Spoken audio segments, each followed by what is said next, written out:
Olá, pessoal! Hoje eu vou contar para vocês agora o quarto episódio da nossa série Senta que lá vem história. Então, se vocês estão acompanhando nossa série de vídeos, eu estou fazendo essa série para inspirar nossos acadêmicos de fisioterapia ou de outros cursos de graduação. E se você também está precisando de uma motivação para melhorar e para investir na sua carreira profissional ou até está em dúvida em algumas decisões que você precisa tomar. Então, essa série é voltada com esse objetivo, tá? Para ajudar, para inspirar e para motivar.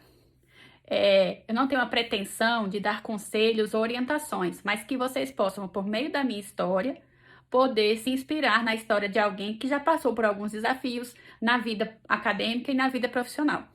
E no episódio de hoje, nós vamos falar especificamente sobre por que eu decidi ser professora universitária, tá? O próximo vídeo eu vou falar como eu cheguei a me tornar doutora, né? A fazer o doutorado.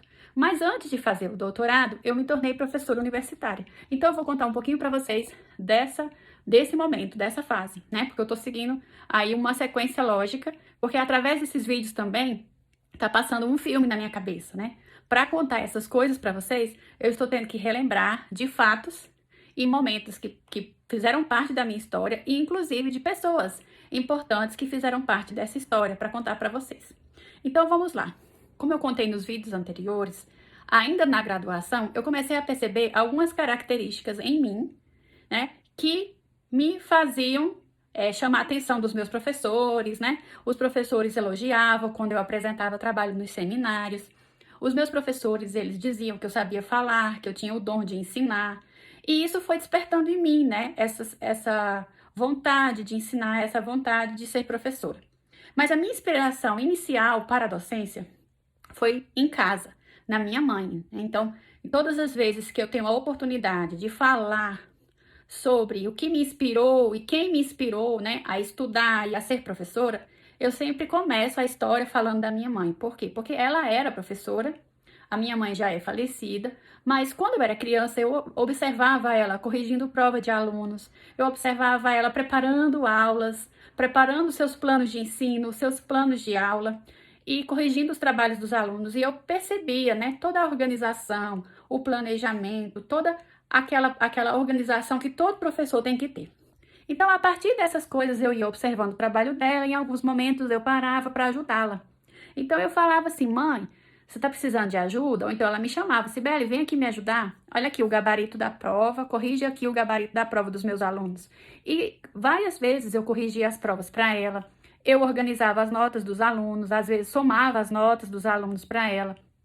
E organizava também a parte dos planos de aula. Então, minha mãe sempre foi muito esforçada. Ela dava aula de geografia em uma escola pública da cidade onde a gente morava, no interior da Paraíba. E ela sempre foi muito esforçada com a organização dela, com o material dela, com as apostilas que ela fornecia para os alunos. Então, eu ficava atenta e observando todos esses detalhes, né? Então, eu admirava isso nela, essa organização. E também tive a oportunidade de ser aluna dela, né? Eu tive a oportunidade de ser aluna da minha própria mãe. Então, na escola onde a gente estudava, era uma escola pública, é uma escola estadual. Quem é aqui da terrinha da quente lá do Nordeste sabe, colégio estadual, né? A Arruda Câmara. E a gente estudava numa escola pública. E aí minha mãe foi minha professora de geografia, tá? Eu também tive a oportunidade de assistir aulas com ela e também de acompanhar, né, a vida de professora no dia a dia, de como ela organizava todos esses materiais. Então, a primeira inspiração para a docência foi com a minha mãe. Na graduação do curso de fisioterapia, eu fui me autoconhecendo, né? Então, eu falo sempre nas minhas palestras e também a gente já fez uma live, né, no Instagram do curso de fisioterapia. A gente fez uma live sobre construção de carreira. Se vocês quiserem assistir, é só dar um pulo lá no perfil do Instagram do curso de fisioterapia da UEG e vocês vão encontrar essa live, tá? Eu falo que para a construção de carreira a gente precisa de 3 pontos básicos, que é o autoconhecimento, o planejamento e a nossa rede de relacionamento, que é o networking, tá? Então, em relação ao autoconhecimento, eu percebi que eu tinha, né, algumas características que me ajudavam na habilidade ou na capacidade de ser professora, no ofício de ser professora. Então, eu gostava de liderar, eu gostava de falar em público, eu gostava de ensinar as pessoas sobre as coisas. Então, quando eu aprendia uma coisa, eu tinha muita vontade de ensinar o que eu aprendi para o outro colega.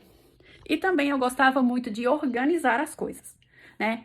Quem aqui estudou comigo, ou quem aqui fez faculdade comigo naquela época, né, lá na Paraíba, sabe que o meu caderno era compartilhado não só pelos alunos da minha turma, mas pelos alunos das turmas dos outros períodos. Uma vez, eu vou contar uma curiosidade aqui para vocês. Eu estava no ponto de ônibus, sim, gente, eu andava de ônibus, tá? Eu estava no ponto de ônibus esperando meu ônibus para ir para casa. E uma aluna estava sentada no ponto de ônibus, eu estava em pé, e ela estava sentada estudando para a prova. E eu dei uma olhada no material que ela estava estudando e adivinha o que ela estava estudando? Ela estava estudando pela Xerox do meu caderno.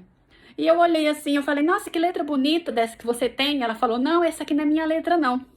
Esse aqui é a Xerox de um caderno de uma menina que ela escreve tudo que o professor fala. E aí o caderno dela vai passando de mão em mão e todo mundo xeroca. Então, olha só.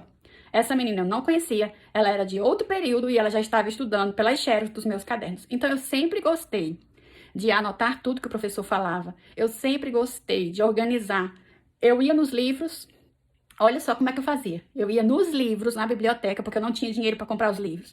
Eu ia na biblioteca, eu pegava os livros e juntava com o que o professor falou na aula, juntava o que eu entendia a matéria e eu construía um texto no meu caderno, certo? Então eu escrevia tudo que o professor falava e depois eu montava tipo uma apostila, juntando o que o livro falava, o que o professor falou e as minhas interpretações.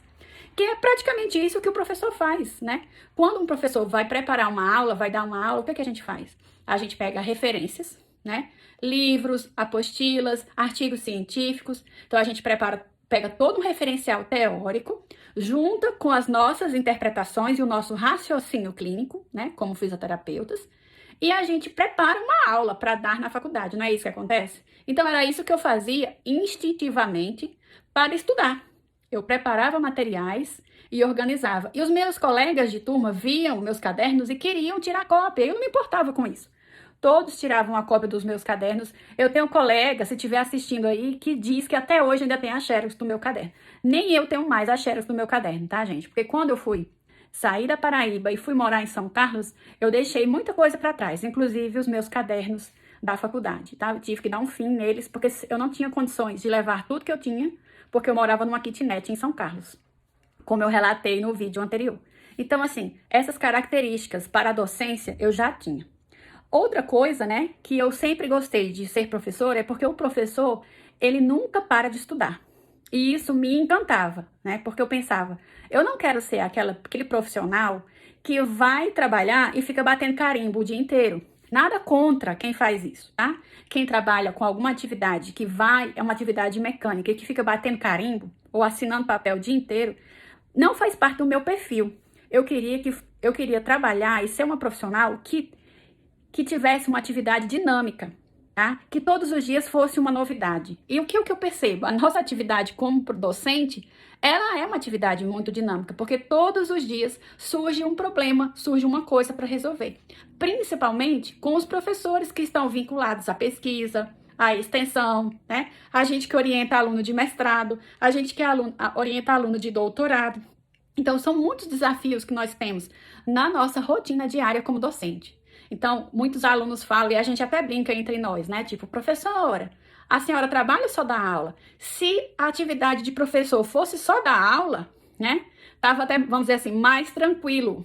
Embora, né? Se eu fosse uma pessoa que desse aula de manhã, de tarde, de noite, de segunda a sexta, eu acho que eu estaria frustrada, né? Se eu fosse uma pessoa que só fosse um professor aulista, né? Em algumas instituições chama até de professor horista. Porque eu não gosto desse trabalho maçante, tá? Não é uma característica do meu perfil. Eu, Cibele, não gosto desse trabalho maçante, de todos os dias fazer a mesma coisa e de todos os dias repetir a mesma coisa. Eu gosto de novidade. Não é à toa que quem me conhece sabe que eu mudo meu cabelo umas 2 ou 3 vezes por ano. Então, minha vida é assim, é dinâmica. Eu gosto de mudar.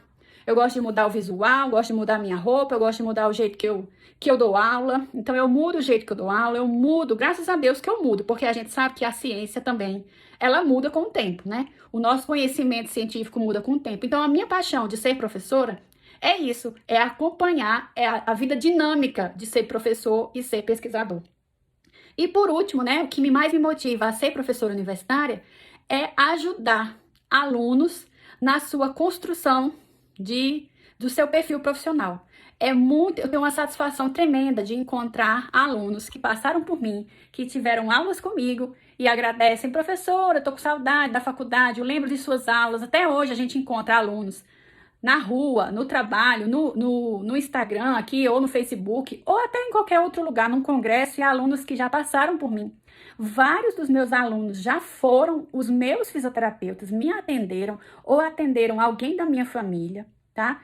E vários colegas de profissão, porque na verdade os nossos alunos, eles se tornam nossos colegas de profissão. E eu fico muito feliz em poder contribuir com a vida desses alunos. Então, gente, em resumo é isso. Por que eu escolhi ser professora? Porque a atividade de professor é uma atividade dinâmica, é uma atividade que a gente não fica fazendo a mesma coisa todos os dias, né? E mais nessa vida de professor pesquisador, é uma novidade todo dia que surge, é uma coisa nova para aprender, e isso me estimula e me motiva a querer sempre ser melhor, a querer sempre estudar mais, para passar o melhor conhecimento para os meus alunos e que os próximos fisioterapeutas, né, as próximas gerações de profissionais sejam cada vez melhores, melhores do que a gente. Então, eu sempre costumo falar, o maior desejo do professor é o que o seu aluno que está passando por ele seja melhor que ele, seja um profissional melhor que ele, né? Eu não tenho um senso de competição. Os meus alunos falam, professora, mas quando a gente se formar, a gente vai competir com a senhora. Não, vocês não vão competir comigo. Vocês têm que ser melhores profissionais que eu. Vocês vão atender crianças, vocês vão atender pacientes. O meu desejo é que vocês sejam, tá? Profissionais brilhantes, que vocês atendam pacientes com amor. Inclusive, eu falo isso nas minhas aulas. Eu falo, a minha mãe, o meu pai, a minha irmã, alguém da minha família pode ser atendido por você. E eu gostaria que eles recebessem o melhor atendimento possível. Então, qualquer um aqui da sala, eu falo, olhem um para o lado do outro e analisem. Vocês gostariam que o seu pai, sua mãe, sua avó fosse atendido por um colega que está ao seu lado? E os alunos olham assim. Se você não é um bom estudante, não gosta de estudar e não quer ser um bom profissional, provavelmente você não vai ser um bom fisioterapeuta. Então, eu sempre falo para os meus alunos, a base da nossa carreira é o perfil que a gente constrói durante a nossa graduação, tá? Então, para esse vídeo não ficar muito comprido, eu vou encerrando ele por aqui. Se você está gostando da nossa série, deixa um comentário aqui e fala o que é que vocês estão achando, tá bom? Até o próximo vídeo. Beijo!